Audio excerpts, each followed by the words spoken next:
If anyone listening is in this situation, this happens all the time. They have a good job, they're making good money, 401k and healthcare, all that great stuff that comes with corporate American life. And they're like, oh, if I walk away, I lose healthcare, I lose the salary, I lose the deferred, I lose this. But they never actually think about what you gain. I gain my freedom, I gain my creativity, I gain my health back, I gain my time back with my kids. And again, I understand why people don't look at that because we're human and we're wired for that fight or flight reflex.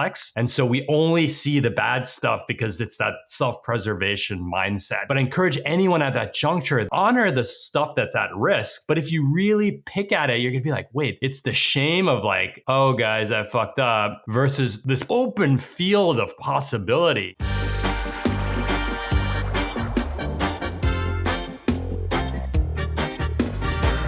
Welcome to Find Your Freedom, the best entrepreneurship podcast. Congrats, you have found the go-to resource for aspiring entrepreneurs, providing insight from the world's most successful, relatable, and interesting entrepreneurs. Being an entrepreneur is hard. That's why we created findyourfreedompod.com to compile all the resources you need to find your own freedom. We just finished recording with Khe Hy. Get ready. This episode is going to change your life. It is obvious why Khe is so widely followed and why CNN called him the Oprah for millennials. This episode is so good, I'm going to shut up and we can get right into it. Don't forget, give Find Your Freedom a like, share, and subscribe. Yo. Welcome, Khe. Super glad to have you on with us today. Great to be here. Thanks so much for having me. Welcome to the podcast, my man. Thank you so much. So were you able to get that morning surf session in today? You know, my daughter got sick last night, and so I didn't, but the tide was super negative, so it's all good. I'm going to lift later today. Not a huge loss. You're the first guest to ask us to move the start time around for your morning surf sesh, and I thought that really kind of showed a really nice backdrop on kind of how you live your life and how you have built such a following with CNN calling you the Oprah for millennials. I was wondering if you could kind of talk us through what your life philosophy is and how Rad Reads came about. Wow. Thank you. Thank you for that. Let's see. What is my life philosophy? I think I distill it in a very simple way. Follow the fun, right? If things light you up, do more of it. You know, sometimes I was actually on a psychedelic trip the other day, and one of the things that I saw was like, oh, like what's really behind all of these layers, and then I was scared of what I was going to find, and I don't do that stuff that often, and I found what it was. And you know what it was? It was be a big squishy love ball. That was my that's what I needed to see. And that's kind of like you know, that was recent, but that's kind of been my mantra for life is if it brings you closer to being a big squishy love ball, do more of it. And if it takes you away from being a big squishy love ball, do less of it. And I kind of live my life that way. I really, really like that analogy. So what were you on first?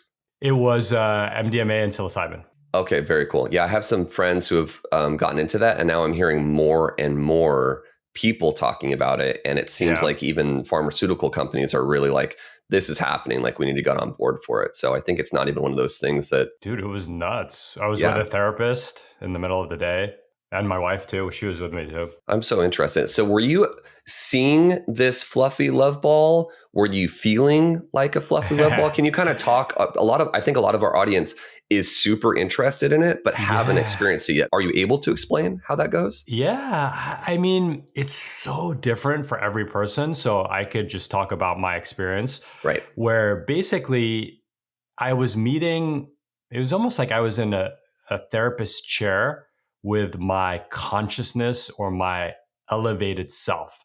So imagine yourself without all the scar tissue of life, without all the emotional baggage of, you know, your neighbors and your the people that piss you off and the things that make you insecure.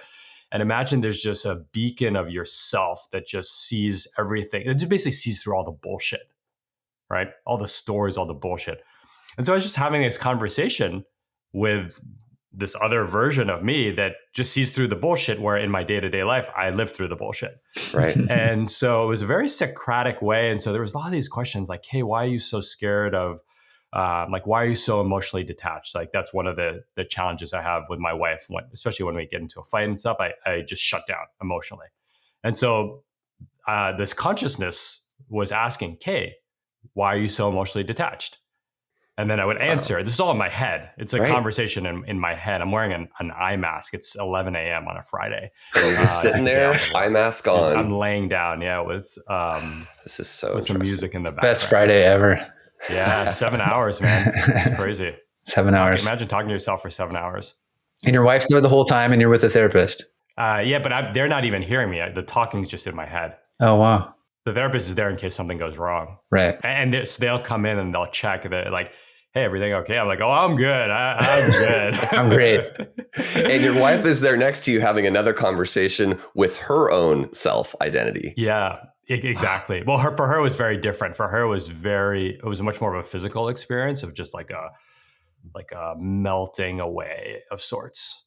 Wow. And it's hard. I'd rather not speak about hers because it's hers, but it was very physical. Yeah. And that's what I've heard. Everyone has such a different experience with it. And it actually reflects our personalities. Like, I mean, people will sometimes not criticize Rad Reads, but they'll just be like, dude, you're an overthinker. I'm like, no, I'm a seeker of truth.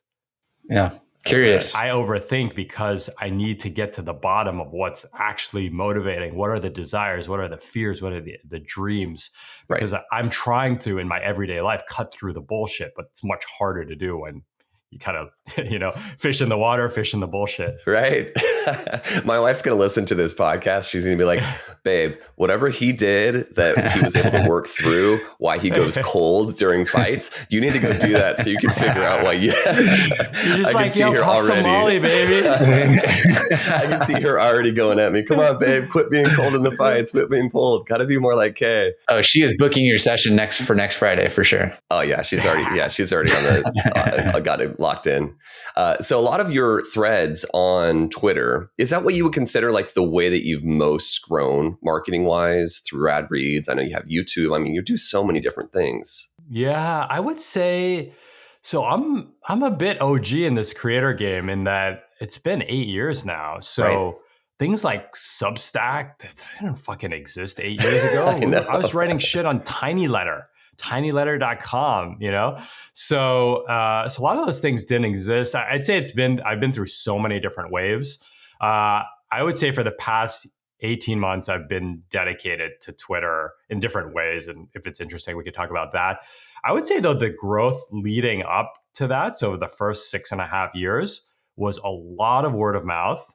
A lot of people kind of sending it. I feel like my main vehicle is writing my newsletter, which has like a weekly essay. So that's kind of, to me, that's what's my corpus of work, my main corpus. Got it.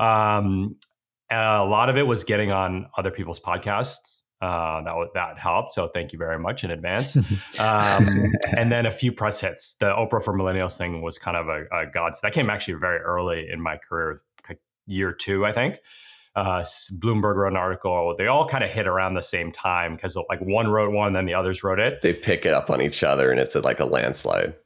Exactly. I couldn't have orchestrated that. I didn't plan it. I never had PR. I don't plan on ever having PR. It just kind of happened organically. It's kind of story of my life. Yeah. One of our previous podcast guests said that the way to success was create more surface area for serendipity. And I really liked how they said that. It seems like you kind of just put yourself out there, and then when one thing catches, it really just kind of like avalanches. Yeah. And I love that. And that's the thing about kind of follow the fun.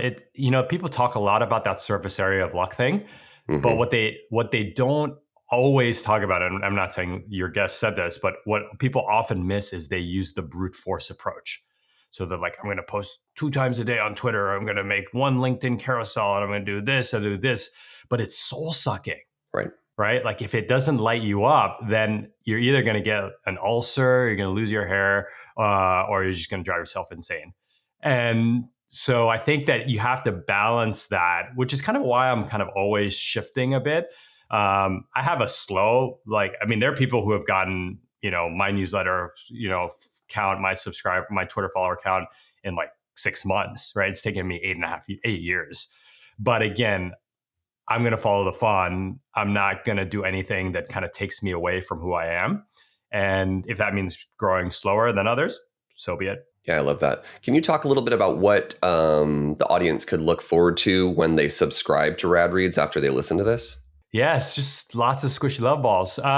No, I think the main thing is, I'll tell it straight. It's a bit of a bait and switch. And so you'll see me, I write about productivity methods, I'll write about investing, I'll write about personal finance, I'll write about entrepreneurship, and all that's cool. But really, it comes back to a quote from Socrates that actually said, "The unexamined life is not worth living." I love that. But if I just said like, I'm going to write a blog that helps you examine your life, just people like, come on, Khe, like I need to get that bag and everything. Right. So, so I need to trick them a little bit. But then what they find is something super relatable, because I could talk about like how much money I left on the table on Wall Street, and people are like, oh, I left a Google job, or, oh, I could have done this, or I chose to do this. And then I was like, yeah, but what did you leave it for? And how do you deal with the comparison? How do you deal with the envy? Because we're still fucking human, right? Right. And so there's a bit of a backdoor. So again, what I say is come for the productivity, come for the personal finance, come for the career advice.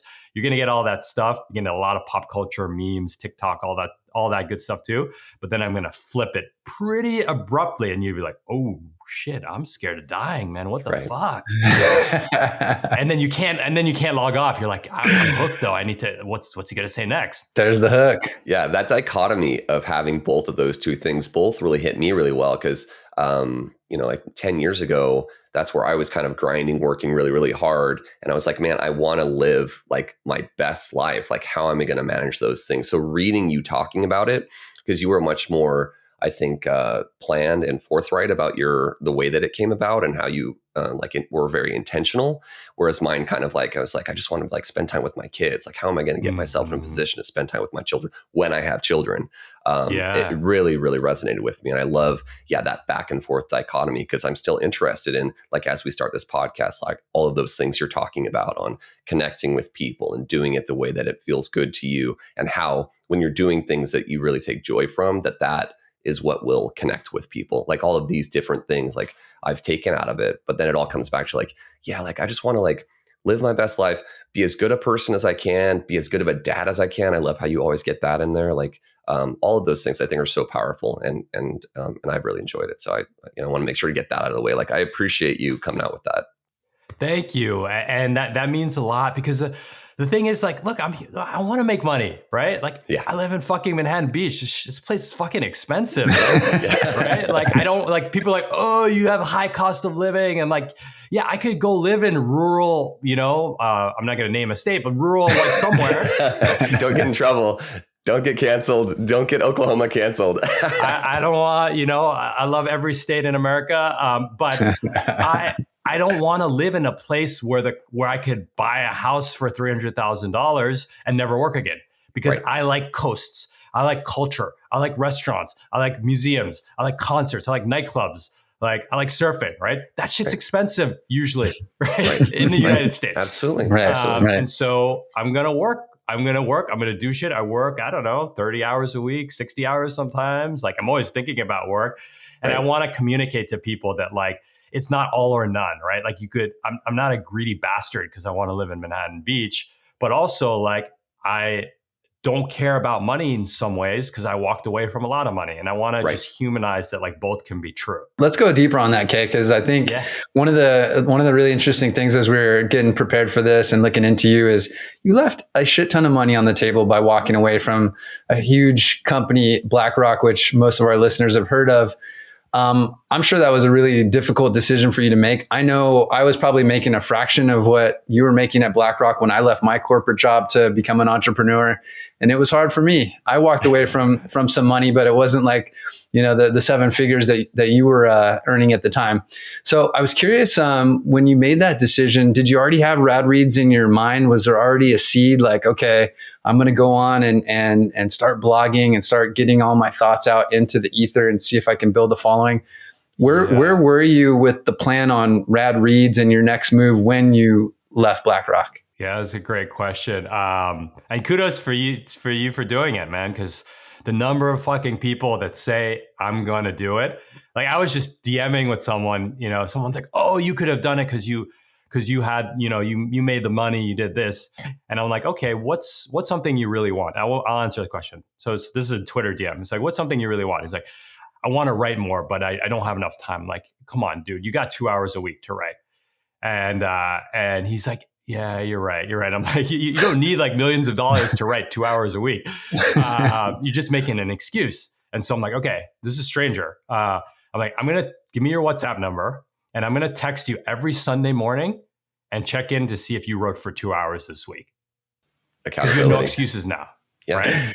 Because he was hiding behind the excuse. Like he was hiding. He's like, "Yeah, I need to make as much money Khe did so I could start writing." Like, no, you don't, dude. That's a story. And I want to break that story. Right. Yeah. So to answer your question, Doug, I still don't fucking know what I'm doing. And it's year 8. I've done so many things. I've done coaching. I've done public speaking. I've attempted to write a book. I did a productivity course. I do group coaching. I do one-on-one coaching. Said that already. But I'm still kind of figuring it all out. But when I was on Wall Street, what I did that's actually similar is that I was tinkering all the time.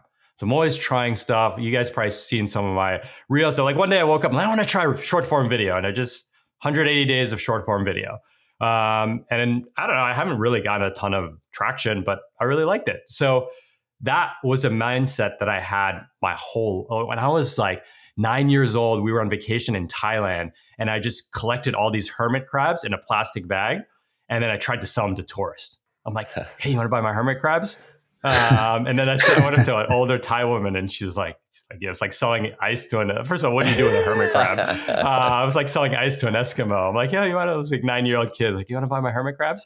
But I've always been a tinkerer. I like day traded comic books. I was blogging like anonymously really early. I taught myself HTML when I was in high school. So always been a tinkerer.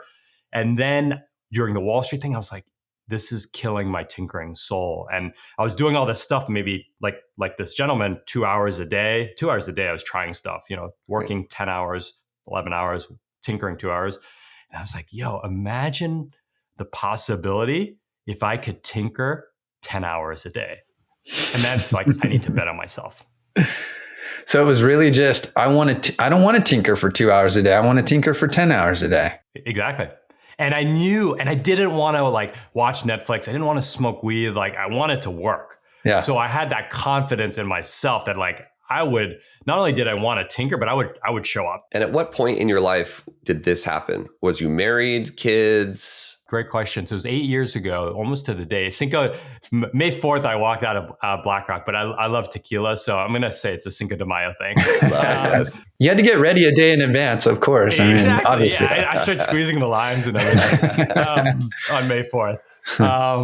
So that was 8 years ago. I was 35 years old. My daughter was 10 months old. My first daughter. I have 2 now. And I was married, obviously, or not obviously, I was married, and my wife she just finished grad school for fine art. Okay. And we were still living in New York. So all 3 of us have 2 girls. That's pretty crazy also. Oh yeah. So Khe, you made it sound super easy. Like for you, it kind of seemed like a clear epiphany, and you're like, I want to walk away from the soul crushing Wall Street and go tinker all day, every day. Mm-hmm. And right after I drink my face off on Cinco de Mayo, talk us through, next week we'll do it. Talk us through the fear. Did you feel any of that? Because when we hear you speak about it now, it sounds like it was kind of simple and very clear. What was the fear like? What was the relief like? What was the excitement like? Dude, so much fear, man. So much fear. I got goosebumps just as you're talking. So much fear. I mean, the biggest fear was, what if it doesn't work out? Yeah, that wasn't as much as a fear, because again, I'm a squishy love ball who works hard, who tinkers. Like there's always a demand for that kind of person. Right. Yeah. So I actually wasn't that scared of like being, financially bereft or, like homeless or, like Right. I wasn't scared of that. I think I was scared of a few things. One is like, am I walking away from something good because I'm being like petulant? Right. Right. Like my emotion, it's like, you have like your dream partner and then you get into one fight and you're like, fuck this, I'm out, Right. like, was I doing that? Right. That was one of the fears. Well, also you've been told your whole life, you're supposed to be doing literally what you're doing. Like you were the success story, like you're working for BlackRock, making a lot of money. Like that is what you've been told is success. So to walk away from that, you have to have some real clarity. Yeah. And I think one of the things that, again, I'm getting a little emotional thinking about it is like, I thought I was letting my parents down. Right. Because they're immigrants. They sacrificed everything so that I could get to that point. And then I was like, peace. Right. Yeah. So what was their reaction when you told them? You fucking crazy? Their reaction was, are you fucking crazy? Have you lost your mind? Why are you doing this? You're a new dad. Everything that you would have. But two things changed their mind. The first was the CNN article, like, oh, he made it. And like any internet creator knows. They're like, I just want something to send to our aunties and, Exactly. Thank goodness for CNN to save you and your parents. Yeah, thank goodness. Any creator knows that being featured like doesn't change anything. I mean, it's nice, but it doesn't change anything. Right. So that would be one. But the second one, I mean, it goes back to what you were saying earlier, John, was that at the end of the day, what do my parents want for me? Right. They want me to be happy. They want me to be a good dad, a good husband, a good member of society. Yep. And when they saw pretty quickly after all of those things were coming true, then they stopped caring. Right. Because it wasn't about, the money was a gateway to those three things. But I never actually put the two together. It's like, you don't need money necessarily for those three things. Right. Right. And so they saw that, and now they're just like, they're like, fuck it. They're like, you see your kids every single day. Like, like they're like, we never had that with you guys. And like that, what a gift for everyone. Yeah. Many parents don't get that when they don't, or I guess in the previous generation, I think there was less of this entrepreneurship culture. And yeah, most parents went to a job that they didn't like very much, didn't feel very fulfilled. And they were gone out of the house away from their kids from sun up to, well after sundown. So how long was it? But you know what the biggest fear was? The biggest fear was that I'd have to go back. Right. It was ego, shame. Oh yeah. That's exactly what I was thinking. I was like, well, it's not like he couldn't get a job at BlackRock. Yeah. I'm thinking about this in my head as you're talking. And I was like, wait, that would probably be like the worst thing for him. Like to say like, oh, like, hey guys, I'm back. Like it didn't really work out. Like you were right. That was the shame. The shame was the biggest fear.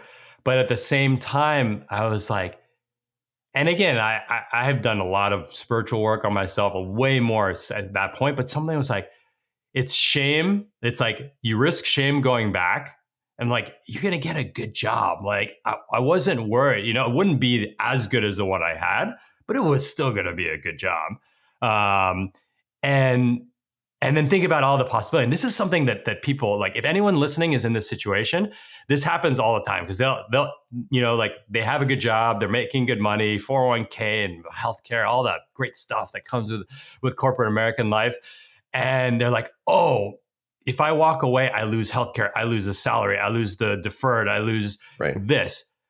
But they never actually think about what you gain. Right. I gain my freedom. I gain my creativity. I gain my health back. I gain my time back with my kids. And again, I understand why people don't look at that because we're human and we're wired for that fight or flight reflex. Right. And so we only see the bad stuff because it's that self-preservation mindset. Absolutely. But I encourage anyone at that juncture that like, honor the stuff that's at risk. But if you really pick at it, you're going to be like, wait, it's the shame of like, oh guys, I fucked up versus like this like open field of possibility, you know, again, especially if you're a squishy love ball, especially if you like to tinker, and especially if you just like show up, dude, you're going to be fine. Yeah. And you hit it on the head. I remember that exact feeling of, man, what if I have to come back and with my tail between my legs and beg for this job back? Will I get it back? Probably. Will I be probably back at the same income level? Probably get my benefits back, so on and so forth. Yeah. But the shame, worrying about having to come back and feel that shame is a scary piece of the decision, for sure. And it's a powerful metaphor for so many things in our lives. Like, how many people do you know that said, like, I'm going to start an Instagram account, I'm going to start this, I'm going to start a blog, I'm going to start a newsletter? That feeling you just described, they'll never do it. Right. They're scared of being cringe. Yeah. Scared. I mean, now they call it cringe. Yeah, put yourself out there. But it's the same thing. Yeah. It's ego death, right? To get very psychological about it. It's like anything that kills your ego is a very scary thing. Shame, embarrassment, things like that. Yeah, Doug and I went back and forth about that with the podcast. Like, man, like you can't ever take this stuff back once you throw this up on the internet. Like, I mean, I just told you about my freaking psychedelic cocktail. I just met 2 minutes into it. Talk about putting yourself out there. I guess I'm never running for president. Well, yeah. I mean, 8 years in, it's very clear, Khe, that you're super comfortable with the person that you are and all the things that you do. So I think that's what we're all striving to do, is just get that comfort level with ourselves and in a public way. And it definitely comes across like so obviously with you. Thank you. But I want to say, dude, I got my insecurities too, man. Yeah. Right. It's like, when I was in my 20s, I started to lose my hair and I got like a big ass bald spot in the back of my head. I still hate looking at myself in the mirror. Yeah. Man, I hate it. I got a fucking six pack and I hate looking at myself in the mirror. No, it's a fucking weird thing, right? Yeah, it's a long journey. You're never going to actually get to the end of that horizon. It keeps moving on you, but you just try to get a little more comfortable and more comfortable and more comfortable as you go and build that confidence. So how long did it take though? I'm curious, it's been an 8-year journey now since leaving BlackRock. When did you start to see the first traction and starting to resonate with your audience out there? I saw the traction with the message really quickly, because this style of writing that I've been doing it pretty much since the beginning. And right away, people were sending me messages like, I was on the brink of suicide, and then I read like your stuff about how you took this risk, or how you changed this.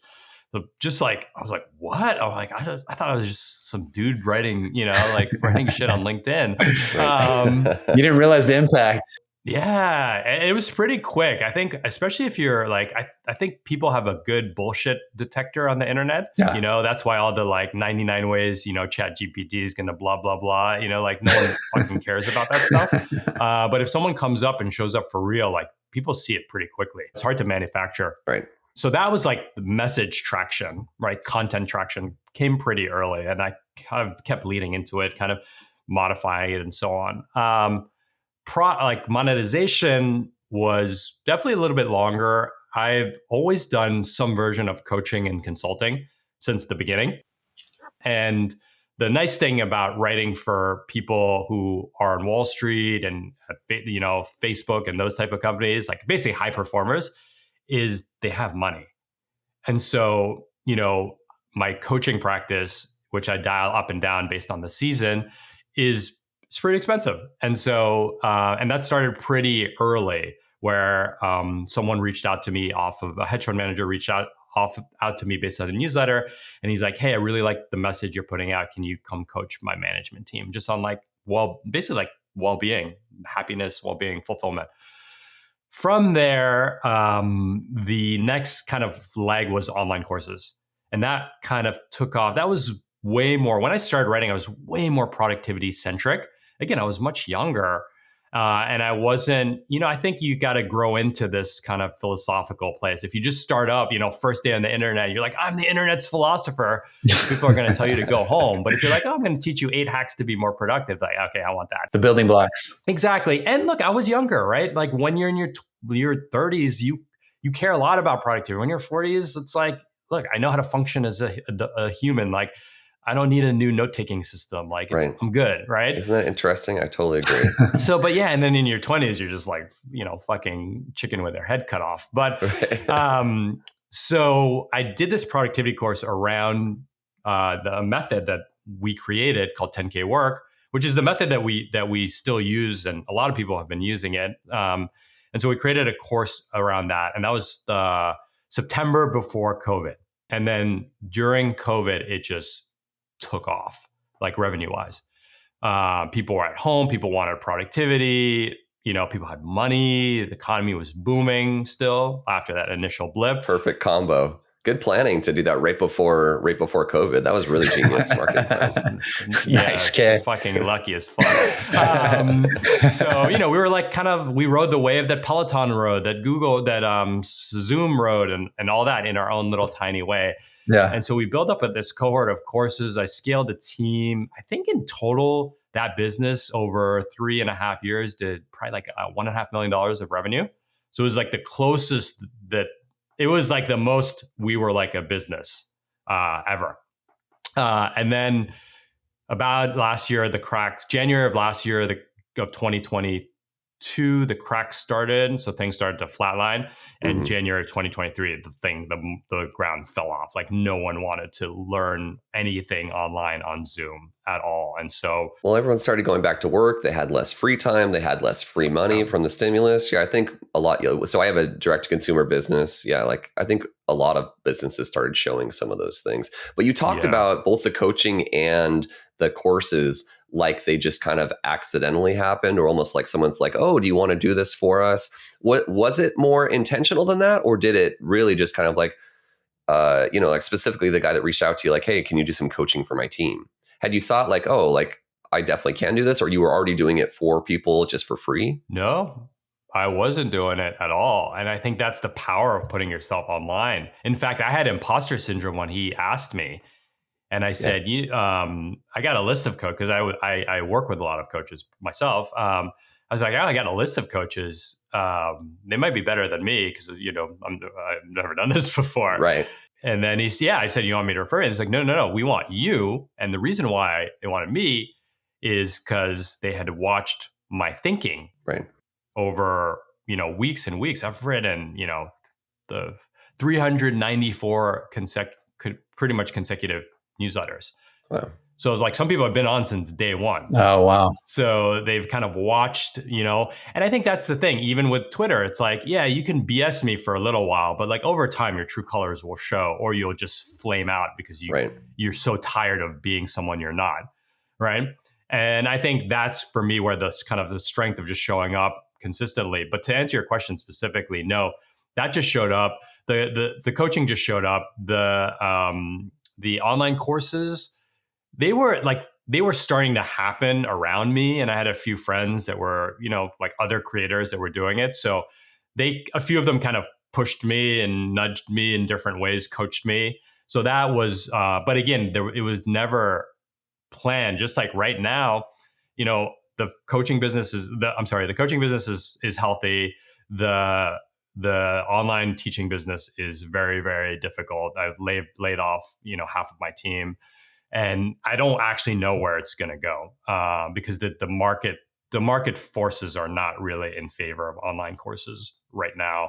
So I'm sitting here very honestly being like, I woke up this morning, I was like, I don't know what I should be working on.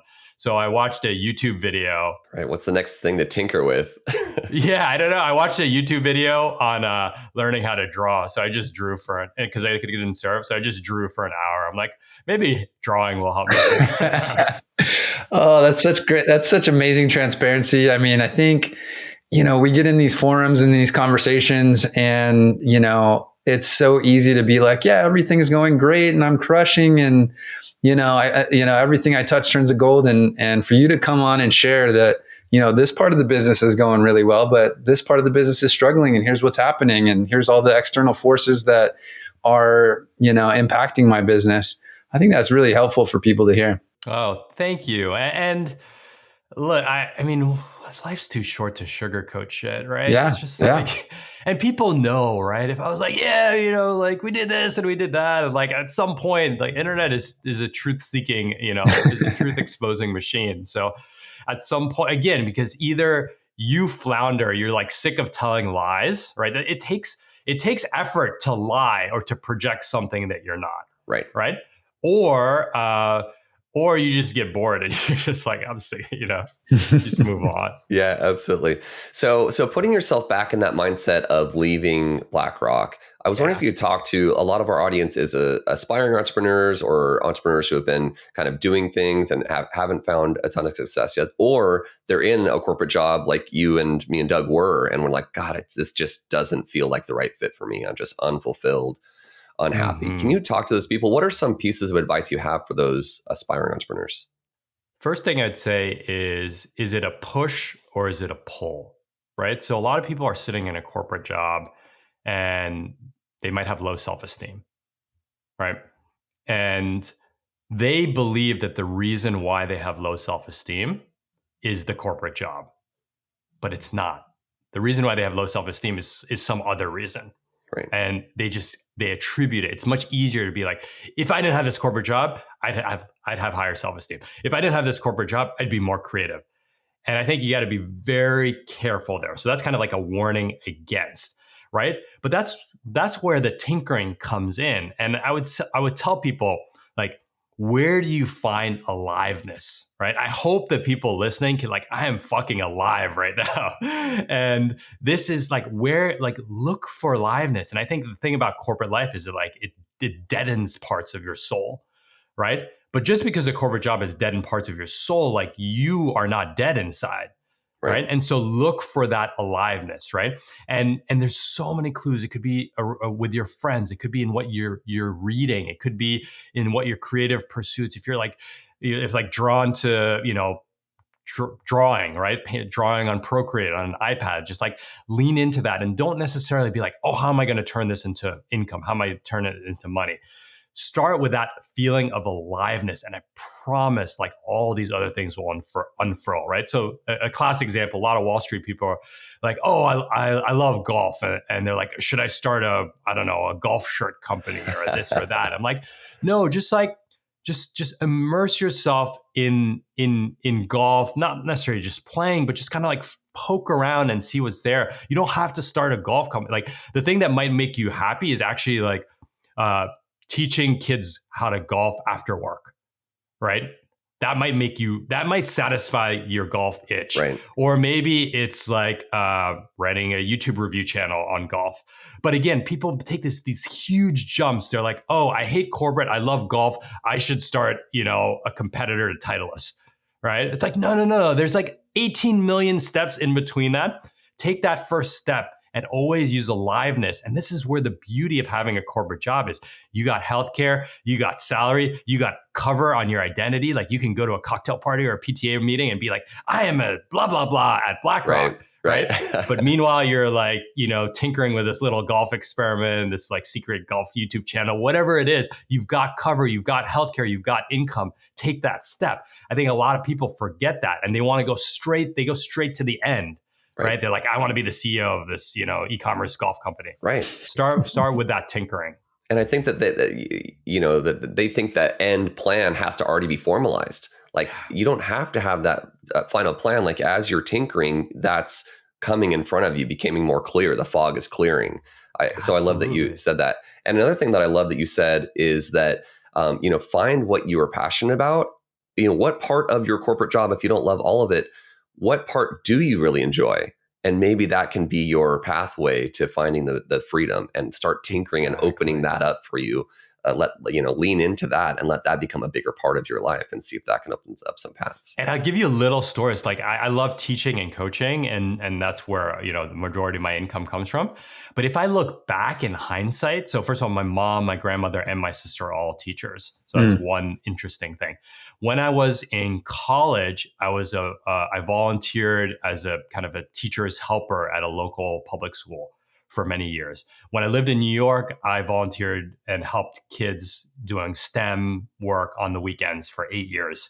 When I worked on BlackRock, I would do the lunch and learns. I would raise my hand and I would teach people how to use getting things done, like the productivity methodology. So like when you look at it in hindsight, and no one was telling me like, hey, do a lunch and learn on productivity. That was my source of aliveness. Right. Right. And so in hindsight, when you look at it that way, my trajectory makes total sense. You've been doing it all your life. Perfect fit. Yeah, I've been doing it my whole life. Yeah, that's super interesting. I think that's such great advice for the young aspiring entrepreneurs to really understand that it's not always obvious. Like you really have to kind of look within. And that's why I love that you use the word tinkering, because it really portrays how you're not sure exactly what's formalizing, but you're just kind of playing around until it becomes more clear from you. I think that's what, that fear that you were talking about earlier, that fear comes from like, well, I don't really know what it is. But the word tinkering allows you to have that freedom and that kind of almost that support for you. Like, I'm just playing around with this. Like, I don't have to have the perfect plan, because the perfect plan is usually not what happens. And I don't love the word passion, because I don't know what my passion is, to tell you the truth. But I know I know what makes me feel alive. I know what makes me feel like a squishy love ball. Yep. And so that's self-awareness. So I just use those as my beacons. And then it's like, oh yeah, like today I was really vibing on Procreate. I'm like, yo, I'm going to do this tomorrow morning again. I'm not trying to be an iPad artist, right? But like I was really vibing on it, and we'll like, who the fuck knows? I literally have no idea what's going to happen. Giving yourself that openness, I think that's such great advice for the aspiring entrepreneurs. I was wondering if you could also tell us, was marketing something that you feel you've always been good at? Because from afar, watching how you've built this, how you've become the Oprah for millennials, watching from afar, like, I'm curious, did you feel like you were always just a naturally good marketer? Is that something that you worked on? What piece of that do you feel like that has led to the success? I have a very complex relationship with marketing. I think I've always been a very good storyteller. And so telling stories is definitely a part of marketing, right, but it's not the whole thing. So remember earlier we were talking about with Doug, the shame of going back. Mm-hmm. It's like sometimes there's a part of you that holds you back from doing something, and it's a much deeper thing. It's this like embarrassment, the shame, what I've been calling ego death, right? Which is the embarrassment, the cringe, etc. I have always hated I hate selling, because to me, selling it's a much longer conversation, but it's implicit in selling is that I have something of value. Like, let me rephrase. In marketing, there could be this disconnect between I have something to sell you and I have something that you need. And there's a gulf there. If it's not always aligned, yeah. Yeah, do we need the freshest Nikes? Like, I don't know. But like, we feel like we need it, right? Do we need the latest iPhone? We feel like we need it for like the creativity, right? Apple is brilliant at this, right? Again, classic story. You see two people at a Starbucks. One person has an Apple MacBook and the other has a Windows. What do you think to yourself? MacBook, creator, yeah. Windows, spreadsheet junkie. Yeah. Right? And it's such bullshit. And it's just marketing. Yeah. It's just marketing.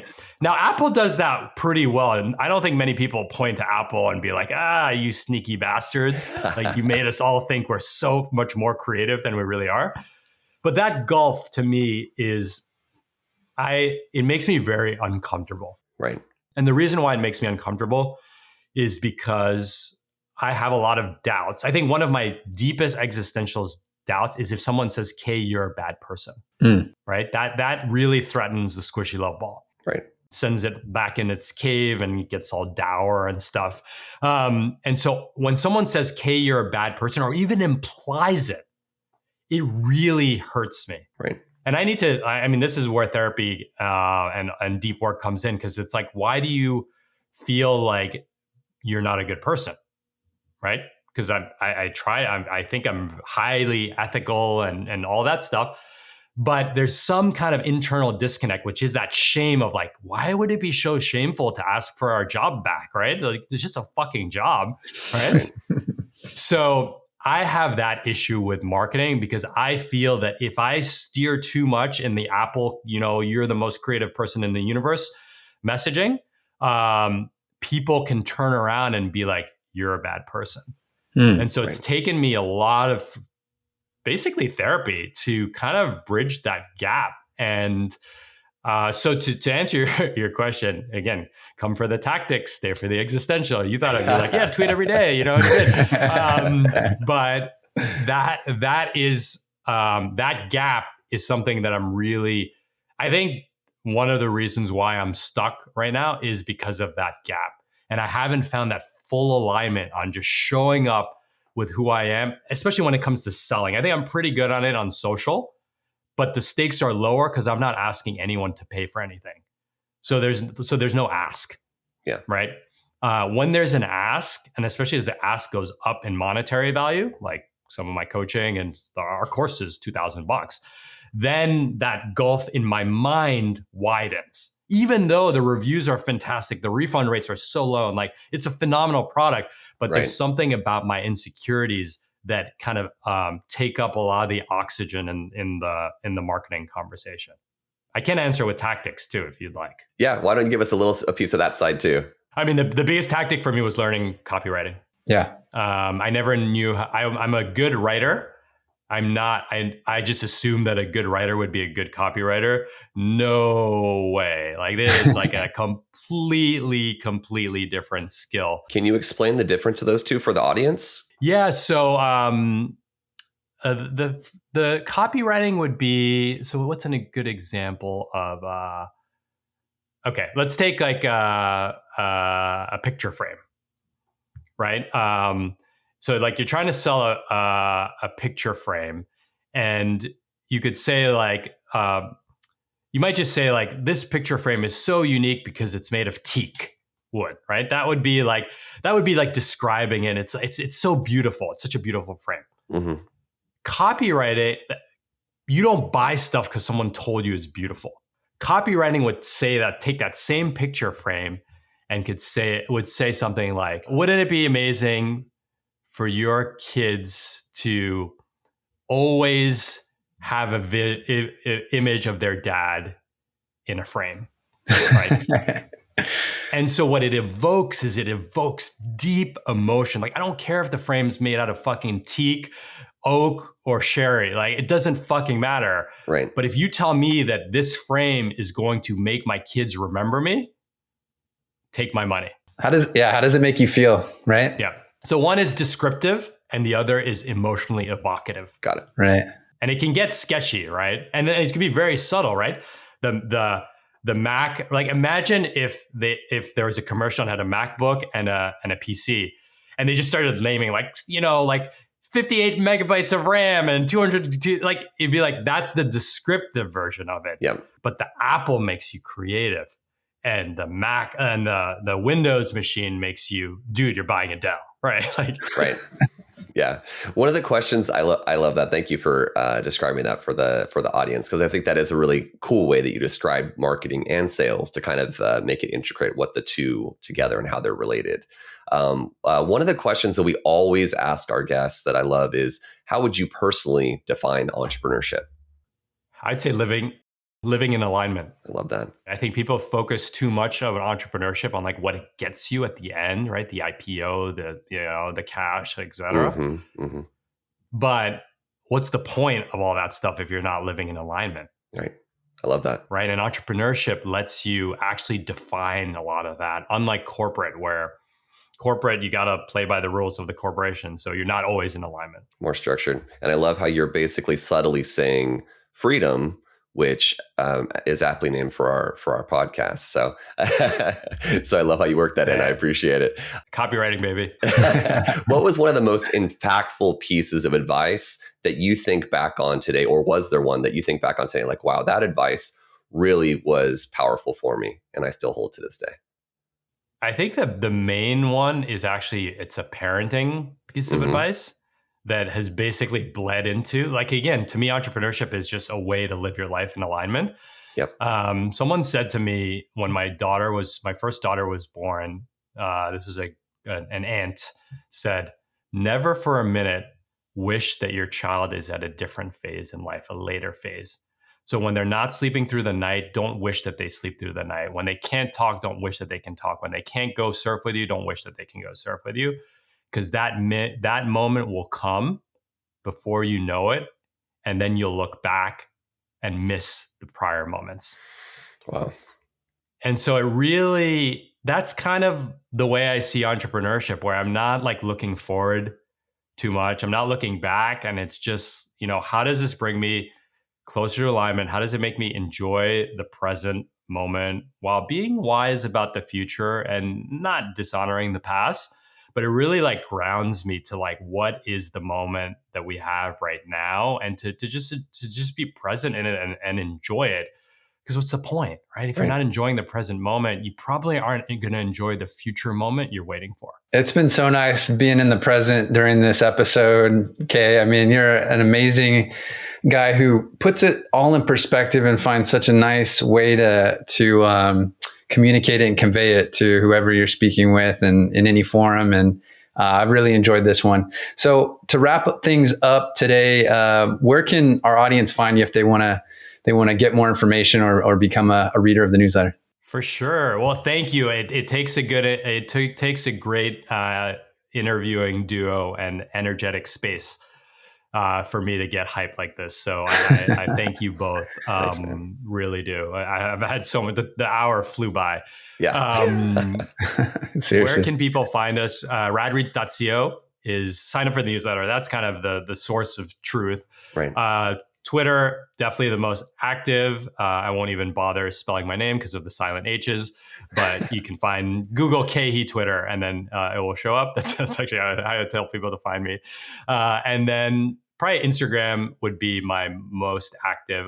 Like I said, I'm playing around a lot with short form video. I'm on TikTok too, but I'm way too old for that shit. RadReads.co. I highly recommend it. This is like so much good advice with a whole real synergy of like business, entrepreneurship, and personal, like trying to be a good person, trying to be the best version of yourself. I love how it's all working together. Thanks so much today for coming on today.